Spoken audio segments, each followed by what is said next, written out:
स्वीकार लिया, जीवन सार्थक हो गया। उसने स्वीकार।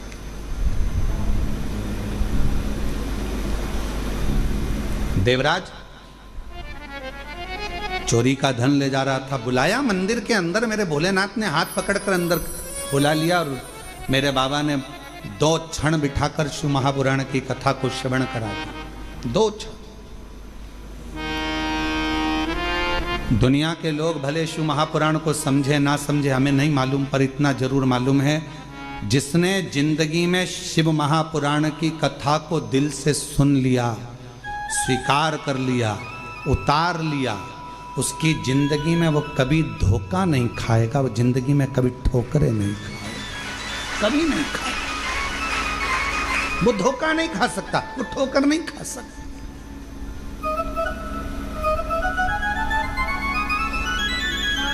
भगवान शंकर पर जो जो सामग्री हम समर्पित करते हैं, शिव जी को बेलपत्र चढ़ाई वो भी औषधि है, शिव जी को जल चढ़ाया वो भी औषधि है, शिव जी पर धतूरा चढ़ाया वो भी औषधि है, शंकर भगवान पर शमी पत्र चढ़ाया वो भी औषधि है, शिव जी पर भस्म चढ़ाई वो भी औषधि है, शिव जी को जल समर्पित कर रहे हैं, दूध समर्पित कर रहे हैं, शहद समर्पित कर रहे हैं। हम भगवान शंकर को जो सामग्री समर्पित कर रहे हैं वो संपूर्ण औषधि का कार्य ही करती है, संपूर्ण औषधि का।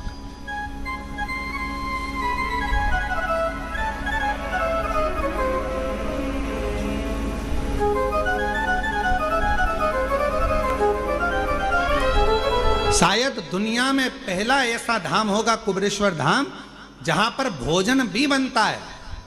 तो बाबा की जो बेलपत्र चढ़ती है, उसी बेलपत्र को सब्जी में, खिचड़ी में, भोजन में उस बेलपत्र को उकाला जाता है, बनाया जाता है और आप तक पहुंचाया जाता है।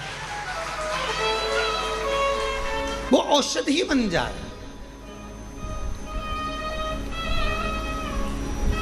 लोग नहीं पहचान पाते, पर जो जानने वाले हैं, जो कोई व्यक्ति कहे कि औषधि, शमी के वृक्ष, बेलपत्र का वृक्ष, उसके नीचे की मिट्टी हो, उसके नीचे की रज हो, वो भी औषधि का कार्य करती है। जब किसी व्यक्ति को यूरिन से जुड़ी हुई प्रॉब्लम हो जाती है, उसको जब यूरिन से जुड़ा हुआ बहुत बड़ा रोग उत्पन्न हो जाता है, यूरिन नहीं आती है या यूरिन रुक जाती है या यूरिन उसकी निकलती ही नहीं, बाथरूम आती ही नहीं, उसको बहुत रुक रुक कर आती है या बाथरूम पूर्ण तरह से नहीं आती, तो उसको करा क्या जाता है? उसको जाओ शमी का वृक्ष, शमी के वृक्ष की नीचे की मिट्टी लाओ, शमी के वृक्ष की पत्ती लाओ, बाबा देवाधिदेव महादेव का अवधूतेश्वर नाम लेकर उसको अच्छा मिट्टी के साथ शमी की पत्ती को मल लो, थोड़ा गीला कर कर नाभि के नीचे उसको लगा लो। 5 मिनट के अंदर अच्छे से कितनी भी यूरिन रुक रही हो पर यूरिन निकलना प्रारंभ हो जाती है। उसको किसी चीज की जरूरत नहीं पड़ती, 5 मिनट लगता है बस, और 5 मिनट में यूरिन आना प्रारंभ हो जाता है।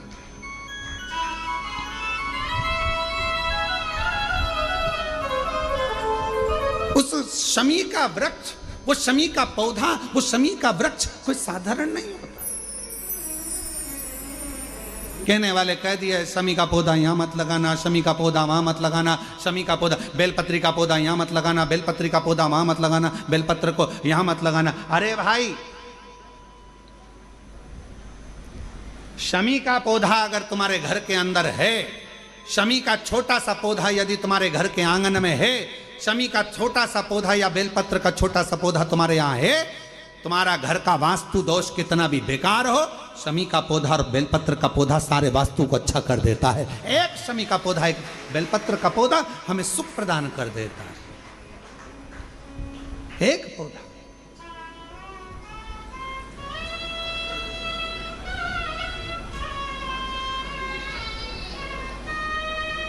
उस शमी के पौधे को ना पहचान रहे लोग, उस बेलपत्र के पौधे को ना पहचान रहे लोग।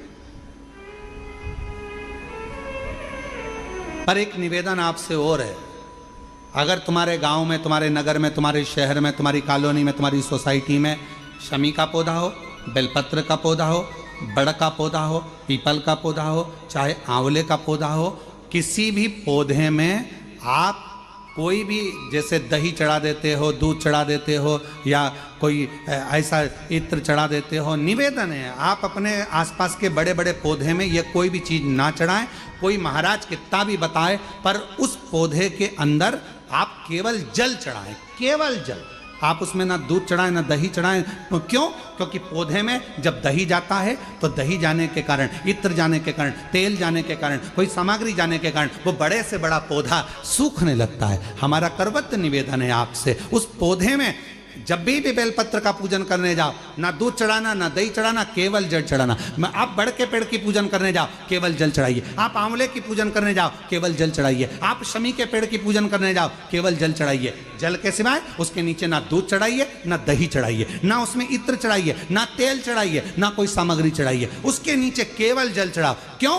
क्योंकि शमी ने स्वयं मंदार से कहा है, हे मंदार, शमी ने मंदार से कहा है, हे मंदार, जब कोई एक जल का पात्र लेकर हम पंच वृक्ष के नीचे आते हैं, जल का भरा हुआ पात्र लेकर आते हैं और जल समर्पित करते हैं, जब वो खाली पात्र हमारे वृक्ष के नीचे से जाता है तो वो खाली नहीं रहता, हम उसे लक्ष्मी से परिपूर्ण कर कर भेज देते हैं। ये शमी कहता है।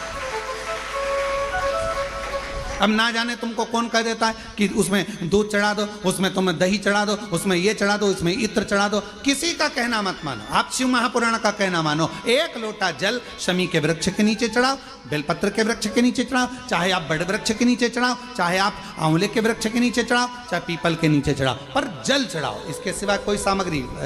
अभी हमने देखा कई लोग, अभी दीपावली के पहले हमने देखा भारत के भूमि में कई ऐसे लोग हैं जो ना जाने कहाँ कहाँ से ऐसे लोग पृथ्वी पर आ गए हैं, जो लक्ष्मी की पूजन करते हैं और अगले साल की लक्ष्मी को उठाकर पीपल के पेड़ के नीचे धरी आते हैं, आंवले के वृक्ष के नीचे रखी आएंगे, कहीं बड़ वृक्ष के नीचे रखे आएंगे। रोड के किनारे जितने वृक्ष लगे हैं, सबके घर की लक्ष्मी मैया, सबके घर की लक्ष्मी जी की मूर्ति, गणेश जी की मूर्ति, इस देवता की मूर्ति, उस देवता की मूर्ति, सारी मूर्तियां पेड़ों के नीचे रखी हुई है। तुम्हें कौन ने अकल दे दी ऐसी? तुम्हें अकल किसने दी ऐसी? कौन ने विवेक दे दिया कि घर की पुरानी मूर्ति को पेड़ के नीचे ले जाकर रख दो? तुम्हारे घर की पुरानी मूर्ति है, घर में एक बाल्टी लो, घर में एक टब लो, उस बाल्टी में पानी भरो, तुम्हारे घर की पुरानी मूर्ति उस पानी के अंदर डाल के रखो। जितने दिन में गल जाए, 15 दिन, 20 दिन, 25 दिन, जब गल जाए तब उस मूर्ति की मिट्टी को किसी पेड़ के नीचे ले जाकर डालो, पर अपने देवी देवता को किसी वृक्ष के नीचे ले जाकर मत रखो, उनका अपमान मत करो, उनका अपमान मत करो। ना जाने कौन ऐसा विवेक दे देता है तुमको, ना जाने कौन ऐसी बुद्धि दे देता है कि भगवान की अगले साल की मूर्ति को गणेश जी की उठाओ, पेड़ के नीचे रखिया, लक्ष्मी जी की मूर्ति उठाओ, पेड़ के नीचे रखिया, देवता की मूर्ति उठाओ, पेड़ के नीचे रखिया। नहीं, उस मूर्ति को अपने घर की पानी की बाल्टी में, पानी में उसको गलाओ, मिट्टी इकट्ठी हो जाए तब पेड़ में डालिया, पेड़ में डालिया। करोगे? अरे बोलो तो जम के कि यहाँ से सुनी और यहाँ से निकाल दी, बची कुची थी, कथा में से गए तो झटकार दी।